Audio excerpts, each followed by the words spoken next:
Hello, everyone. Welcome to My Weight Live. Tonight, we're lucky to be talking with patient advocate Ian Patton all about weight bias and how important it is to advocate for ourselves.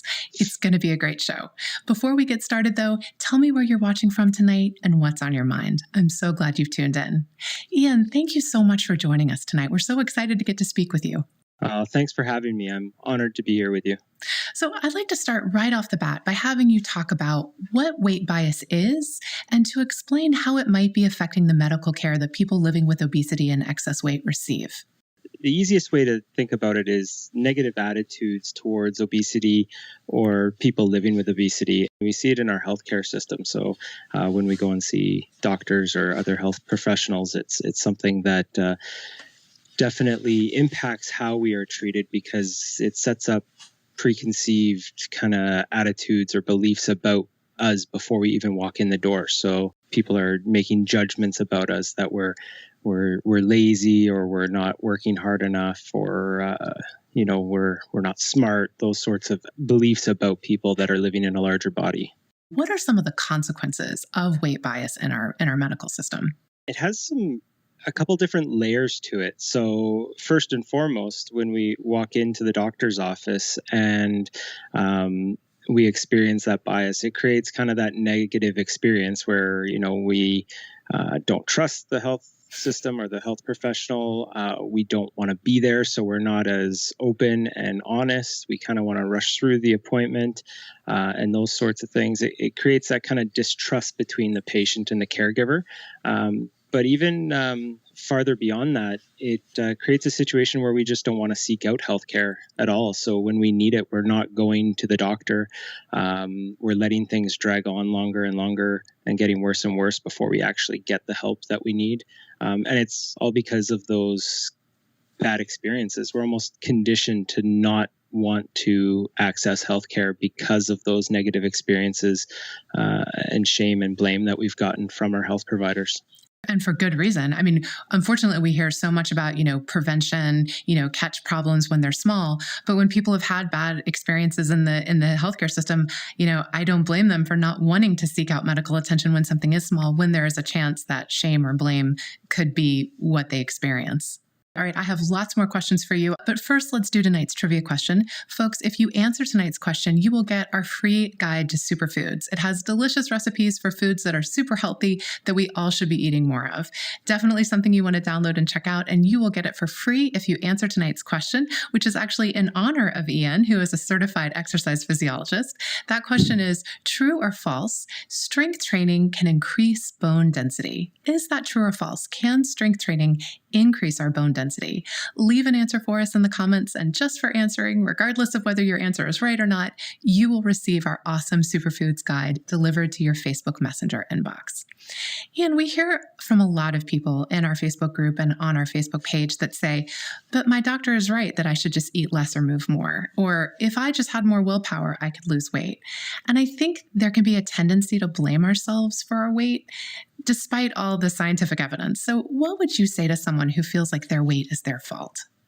That's a great question because I was one of those people myself. I definitely blame myself for a really long time. And I don't know if I have the right answers. I've approached this a couple different ways with people, and I usually start digging into the science of obesity and trying to convince them that there's so much more going on. We have all these genetic factors and environmental things going on, the hormonal things that go on when we try to lose weight, the reaction that our body takes to weight loss and how it kind of encourages us to gain weight again. Like there's a lot of stuff going on behind the scenes that's not under your control. And so I usually try to approach that way, but I found that hasn't always worked. And it's because people aren't always eager to let go of control, and they don't want to let that go. So that becomes a bit of a challenge in how I approach it. There is a degree of personal responsibility and behavioral management with any chronic disease. So if you think of someone who has diabetes or hypertension or any other chronic disease out there, taking care of yourself, and that means sleep hygiene and physical activity and eating well and all those great things, can play a role in that disease management. And obesity is no different. But obesity also entails other things that we need to take into consideration that are outside of our control.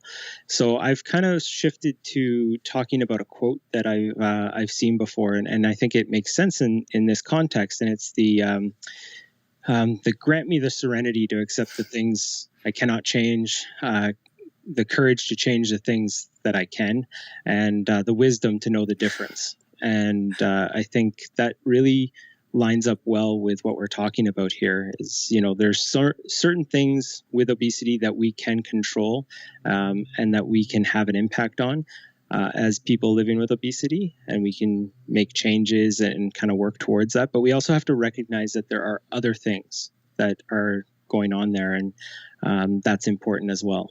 Gosh, I love the application of that serenity prayer to the situation, because it is perfectly fitted. There are, of course, we all should be eating, healthily and getting enough sleep and getting exercise. But for a lot of people, Dr. Sue Peterson would say for most people living with obesity, that's not going to be enough. And so then the question becomes like, what do we do next? So what was your journey like from kind of like coming to that realization to recognizing, okay, I need to seek medical attention. That's really the next step for me. It's not another diet. When I finally got the courage and the wisdom to go and seek some medical advice and kind of treat obesity as a chronic disease, it was definitely a game changer for me. It took a weight off my shoulders and made me feel a lot more comfortable and relaxed, I guess, was a good way to put it. I obsessed over my weight prior to this. So I had gained and lost weight several times. There's more than one occasion where I had lost more than 50 pounds and gained it all back. And I definitely had a bit of a macho kind of attitude towards my obesity. It was something that I could deal with on my own, and I should be able to handle this. And, I should be able to go to the gym and lift some heavy things and make this work.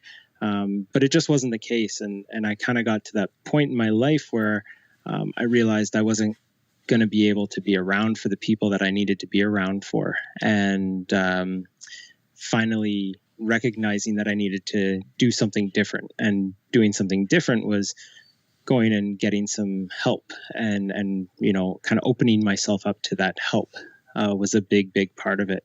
I think, for someone out there who's watching, who understands the science and biology behind obesity, it can still be really intimidating to speak up for ourselves at our doctor's office.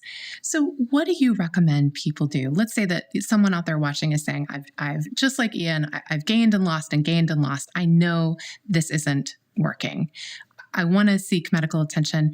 How do you recommend, what would you suggest people do to help them feel confident about having a productive and positive conversation with their doctor or healthcare provider about weight? I think the first thing is kind of checking your attitude before you go in there, checking how you feel about it. I know a lot of us have, been beaten down or have some negative feelings about going to see a doctor, especially when we're going to talk about our weight. The first thing would be to kind of check that and, maybe give the health provider a bit of a benefit of the doubt. Maybe this one is going to be different if we treat them nicely too, and they'll treat us nicely. But then getting into things like, you can practice the things that you want to say or the questions, write them down. There's nothing saying that you can't have a sheet of paper with specific questions written down. In the heat of the moment in a doctor's office, it's often difficult to remember all the things that you want to say or all the things you want to ask about.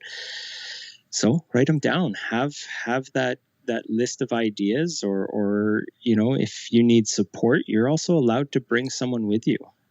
So if you want to have someone help you advocate for yourself or be there to help amplify your voice, you're allowed to do that as well. So you can have that support person there as well. Oh, that's a great idea. Okay, let's get super concrete and do a little role playing here. I'd like to give you a few scenarios that people have shared with us of things that have happened to them in the doctor's office. And I'm hoping you might be able to give us some ideas of how we might advocate for ourselves in these situations. You ready? Yeah, sure. Let's go. All right. Let's say that someone comes to an appointment for a cold or the flu or something else completely not related to weight, and their doctor brings up their weight and recommends that this person go on a diet. What's something that someone might say in that situation? I would tend to take a staged approach. So my first kind of rebuttal, or my first thing that I would do, is kind of a little bit of kindness and hopefully redirect. You're not there to talk about your weight. You went in for a cold or the flu. What does going on a diet have to do with the cold or the flu or sore shoulder or whatever it's going to be?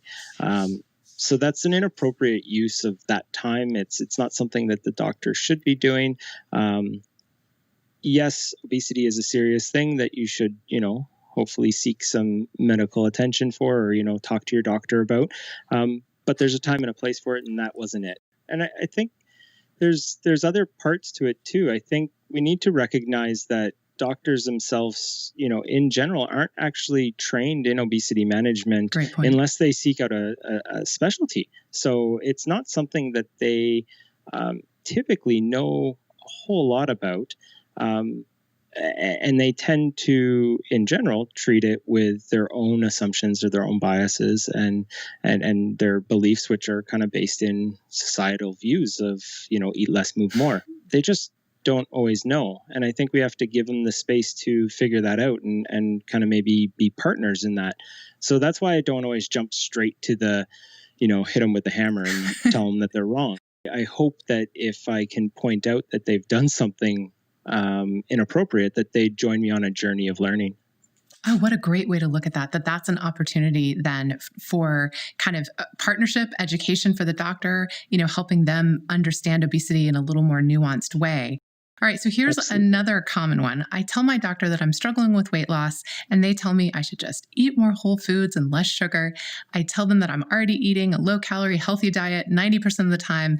They act skeptical and reiterate the same eat less, move more mantra. What would you say to that, doctor? In this scenario, it's a bit different because you've told them what you're doing and they're implying that you're a liar. So I take that a little bit personally. Mm-hmm. I would be a little bit more, I'd have my hackles up on that one a little bit more. So with something like that, again, I would be pointing to evidence. I'd be saying, listen, that it doesn't work for the vast majority of the population. And we know that. We know that simple dieting doesn't work in and of itself. I have a problem here. I've told you that I have a problem. I have been working on it. I'm trying all these things. And you're giving me advice that doesn't help me at all. It's not advancing my care for my obesity. It's not making me any better at this journey than I was when I walked in here. So that's not what they're there to do. Last one. Let's say that our doctor's like, listen, I just really don't know that much about obesity. What would you like me to do? What are the range of options that a person could ask their physician to either prescribe or refer? If you were in that situation, knowing what you know about kind of the medical landscape in Canada available, what would you ask of your physician? There's a lot of different options out there, mm-hmm. and a lot of them people don't really know about. So this is a really good question.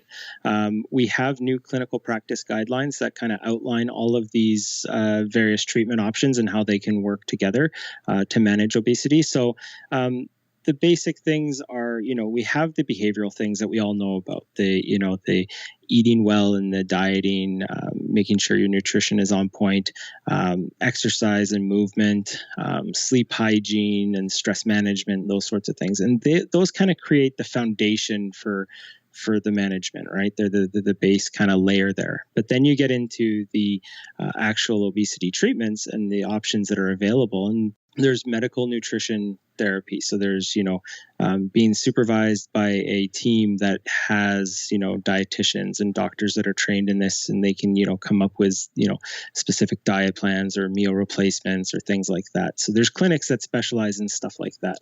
There's pharmacotherapy. So there's medications. In Canada, we have currently 3 medications that are used for obesity management, and they're available, but not a lot of people know that they are. And you have surgical options. So there's bariatric surgery is another treatment option. Again, that's not necessarily for everyone, but for a lot of people, it's really, really effective. And then in addition to all of those things, you also have things like cognitive behavioral therapy, which is really important because we know obesity is so complex and it is got so many influencing factors, and one of them is the mental state and the mental side of things. And so having that strong foundation with cognitive behavioral therapy can be really, really beneficial. All right, for those of you who have just joined us, we're here with patient advocate Ian Patton talking about weight bias and how to get the help we need from the healthcare system. And if you missed it earlier, we are giving away a free guide to superfoods with recipes to anyone who answers our trivia question tonight. So if you missed it, that question again, true or false, strength training can increase your bone density. Is that true or false? Put your answer in the comments and you will receive our delicious free guide. All right, Ian, you talked about the clinical practice guidelines, and that's really what I'd like to talk about now. It's really exciting. They've just come out in Canada, clinical practice guidelines for obesity, and you as a patient were actually on the committee that developed those guidelines. So talk a little bit about what they are and why this is such a big deal. This was a big deal because it was 2.5 years of work with a lot of great people and a lot of the experts that you've had on this show, and a lot of other smart people here in Canada that were involved in it. So it was definitely a large labor of work that was done. Labor of love. Well, I don't know. Some of the authors might not say it was a labor of love, but it's definitely an important thing. So clinical practice guidelines are that they're guidelines for managing obesity, and they have clinical practice guidelines for various different disease states. With ours, they are a big deal because a lot of doctors in Canada don't necessarily know how to manage obesity, like we talked about earlier. So this gives them that kind of step-by-step guideline on all the information and all the research, up-to-date research that kind of shows them what they should be doing, kind of those best practices for managing obesity, which is really important. So as a person who's living with obesity, who's been learning and knows a lot, was there anything from being a part of this process that really struck you kind of for the first time, or something that you realized where you're like, wow, I really didn't think about it that way? I think the biggest thing from the clinical practice guidelines was I knew about all these different treatment options. I knew about these different things that we could do to help manage obesity. I think what I didn't quite get a grasp on, or what I didn't understand was an option, was that these treatment options can be used in conjunction. They can support each other, and they don't have to be viewed as silos. So a lot of us think of, like, especially in the bariatric community, I'm a bariatric patient. You think, okay, I'm going for bariatric surgery. That is my one treatment option, and I don't need anything else. And it's just not the case. There's other tools that we could be putting into our toolbox, and they can all be kind of, working in conjunction or supporting each other. So, it's important to get into that cognitive behavioral therapy. And, pharmacotherapy might be a way of supporting any other treatment options you're doing. And, there's lots of things that we can combine. So I think that was the biggest thing I learned was how complex obesity management could be. And it's going to be different for different people. And it's going to be different for you at different times throughout the process, which is interesting, right? Like, you might need an extra bit of support during a specific period, and you might not need it at a different time period, right? Like, so that it can change, and it's okay that it changes. And I'd like to ask you to talk to that person who's watching, who maybe feels that they don't deserve good care because of their weight. Talk about why people living with obesity, people living with every chronic condition, deserve good medical care, treatment, and respect. First things first, they have to realize that they're awesome, right? And yes. Like, everyone's got a little bit of awesome in them. So they all deserve to have everything that everyone else deserves, right? So that includes healthcare. You deserve to be treated with dignity and respect, and you should demand nothing less. And so you got to start looking at yourself as the awesome you that you are, and fight for yourself a little bit, and it makes a difference. It really, really does. Oh, so wonderful. All right, Ian, last question. You are the Director of Advocacy and Public Engagement at Obesity Canada. Tell us a little bit about the work that Obesity Canada does. And if someone wants to get involved, where would you suggest they start? So Obesity Canada is a registered health charity.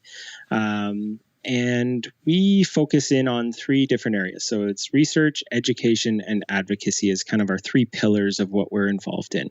And we do quite a lot of things. So research-wise, we do things like clinical practice guidelines or a report card on access to care and different projects like that.